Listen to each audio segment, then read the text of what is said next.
माता देवकी और पिता वसुदेव को कंस के चंगुल से छुड़ाने गए, तब उनकी उम्र 14 वर्ष थी।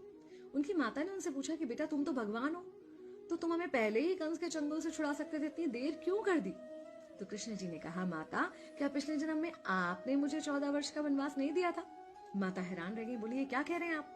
तब कृष्ण जी ने बताया कि पिछले जन्म में मैं राम था और आप थी माता कैकेयी, और आप ही ने मुझे 14 वर्ष का वनवास दिया था, और कर्म फल से कोई नहीं बच सकता माता, इसलिए आपको 14 साल का ये दुख सहना पड़ा। तब आश्चर्यचकित होते हुए माता ने पूछा, तो फिर यशोदा पिछले जन्म में कौन थी? कृष्ण जी ने बताया, वो थी माता कौशल्या, जो 14 साल तक अपने पुत्र से अलग रही थी। उन्होंने उस दुख को सहा था, इसलिए इस जन्म में 14 साल मैं उनके पास रहा और मेरे साथ रहने का, माता और पुत्र के प्रेम का सुख उन्हें मिला। कहने का मतलब यह है कि कर्म फल से ना उस युग में कोई बचा था, ना आज कोई बचेगा।